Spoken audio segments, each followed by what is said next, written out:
হাসিনা সরকারের পতনের পর দেশে সনাতন ধর্মাবলম্বীদের নামে কয়েক দফা সমাবেশ অনুষ্ঠিত হয়। সেখানে বক্তব্য রাখেন আলোচিত হিন্দু সংগঠন ইসকনের অন্যতম সংগঠক চিন্ময় কৃষ্ণ দাস। বর্তমান সরকারের উদ্দেশ্যে নানা ধরনের হুমকিমূলক বক্তব্যও দেন তিনি। এর আগে চট্টগ্রাম নগরের লালদিঘি মাঠে ৮ দফা দাবিতে সমাবেশ করেন, যেখানে হিন্দুদের মঠ মন্দিরে হামলা, বাড়িঘর লুট, অগ্নিসংযোগ সহ নানা অভিযোগ তোলেন চিন্ময়।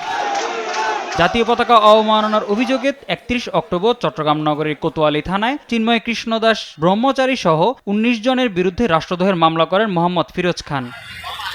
সোমবার চট্টগ্রামে যাওয়ার উদ্দেশ্যে ঢাকা শাহজালাল আন্তর্জাতিক বিমানবন্দরে গেলে তাকে গ্রেফতার করে গোয়েন্দা পুলিশ। মঙ্গলবার সকালে চট্টগ্রামে নেওয়া হয় কোতোয়ালি থানায়, পরে চিফ মেট্রোপলিটন ম্যাজিস্ট্রেট আদালতে তোলা হয়। এ সময় শুনানি শেষে তার জামিন নামঞ্জুর করে কারাগারে পাঠান আদালত।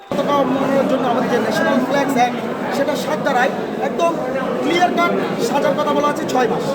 যদি কেউ জাতীয় পতাকা অবমাননা করে, তাহলে যেখানে আলাদা আইন আছে, রাষ্ট্রে আলাদা বিচার কাঠামো আছে, সেখানে কেউ একজন হুট করে এসে রাষ্ট্রবিরোধী একটা মামলা করে দিল, যেটা প্রসিডিংয়ের মধ্যে পড়ে না, সেই মিথ্যা মামলায় আজকে চিন্ময় প্রভুকে হাজতে দেওয়ার একটা আদেশ কোর্ট দিয়েছে, যেটা আমরা মনে করছি একদম সম্পূর্ণ অবৈধ, সম্পূর্ণ রাষ্ট্রের ন্যায় বিচারের পরিপন্থী। পরে কিন্তু সমাবেশটা শুরু করেছিলেন, তো রাষ্ট্রদ্রোহের তো প্রশ্নই আসে না। এই মামলাটা একটা মিথ্যা মামলা এবং এই ব্যাপারে আমরা সম্পৃক্ত, তাই আমরা মহানগর যাব।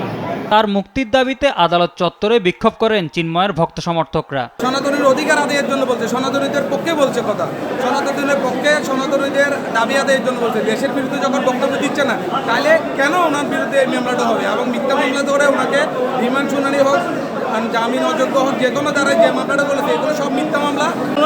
ওনাকে নিঃস্বার্থ মুক্তি দেওয়া হোক। আর আমাদের যে 8 দফা দাবি, 8 দফা দাবি সরকার মেনে নেই। সরকার সবার দাবি মেনে নিচ্ছে, আমাদের দাবি মেনে নিতে সমস্যা কোথায়? আমরা যদি 8 দফা দাবিতে কোনো ধরনের রাষ্ট্রদ্রোহ মামলা কথা হয়ে থাকে, তাহলে এটার বিচার হোক। প্রভুকে সসম্মানে মুক্তি দেওয়া না হলে আমৃত্যু আমরা আন্দোলন করব।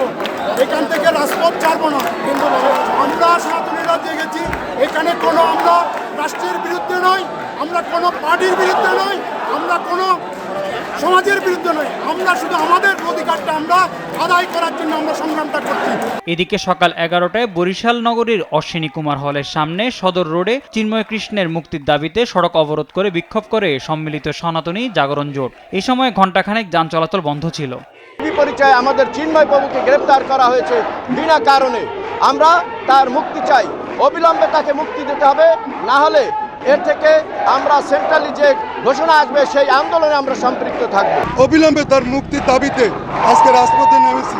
আমরা এই অন্যায় গ্রেফতার মানব না, ততদিন পর্যন্ত তাকে মুক্তি না দিবে আমরা রাজপথেই থাকবো। এছাড়া দেশের কয়েকটি জেলায় বিক্ষোভ করেন ইসকনের নেতাকর্মীরা। নিউজ ডেস্ক, দেশ টিভি।